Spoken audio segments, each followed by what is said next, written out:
Bonjour.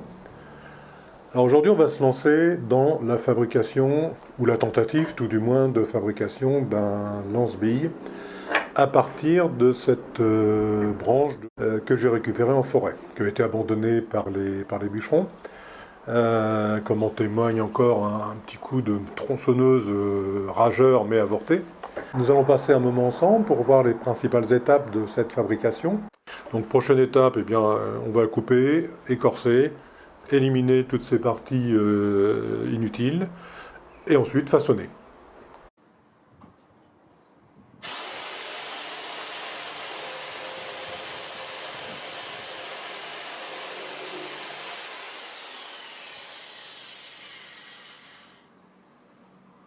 Donc la première découpe est effectuée maintenant, donc les deux fourches, la base. J'ai éliminé les quelques nœuds qui allaient nous gêner par la suite. Et je vais maintenant m'attaquer à l'écorçage et continuer d'éliminer des parties qui sont plutôt en surépaisseur.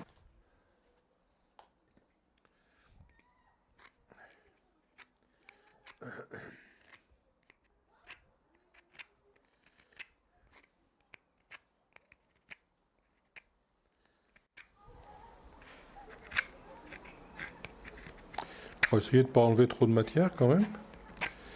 Donc c'est une opération un petit peu laborieuse, mais peu importe, il faut la faire, il faut l'amener. J'utilise pour ça un petit couteau Roselli, donc tout un couteau à tout faire, mais qui est assez bien adapté pour ce genre de travail qui demande de la coupe et de la finesse.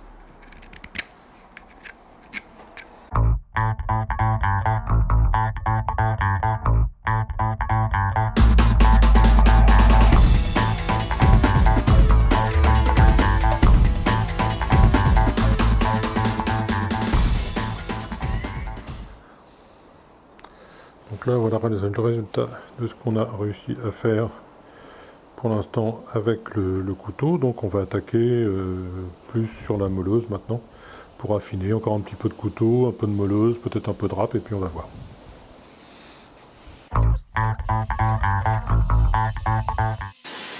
Le ponçage est presque terminé, enfin non pas le ponçage, mais je dirais que le corsage, la préparation est quasiment terminée.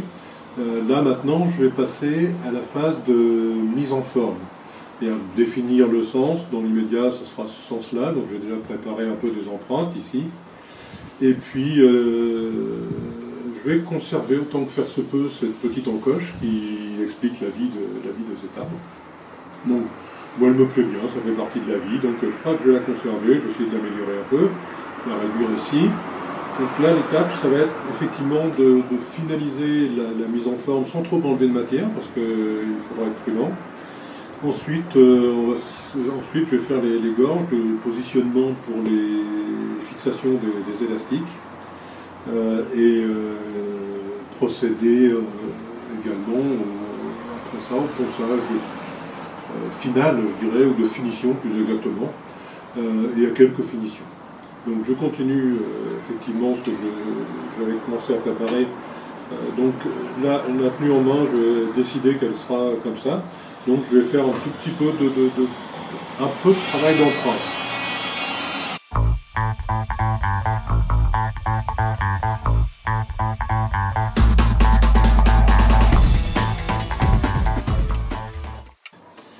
Maintenant, je vais m'employer à faire les gorges dans lesquelles vont venir se loger les élastiques qui vont serrer effectivement et fixer la bande élastique.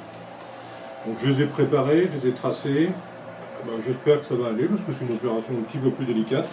Et puis on va démarrer et puis on va démarrer et essayer de faire ça comme il faut.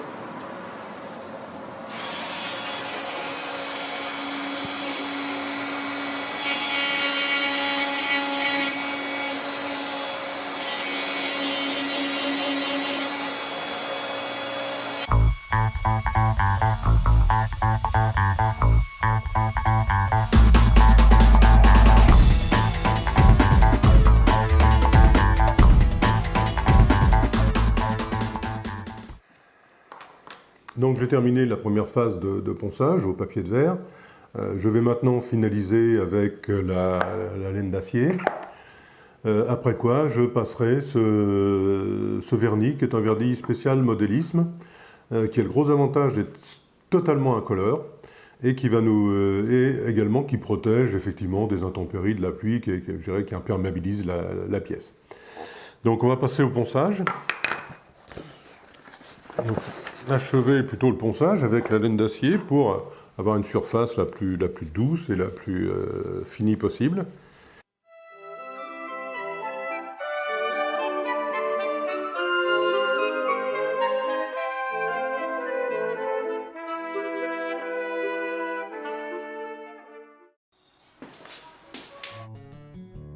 Je viens d'achever le montage des élastiques GZK en 0,8 d'épaisseur.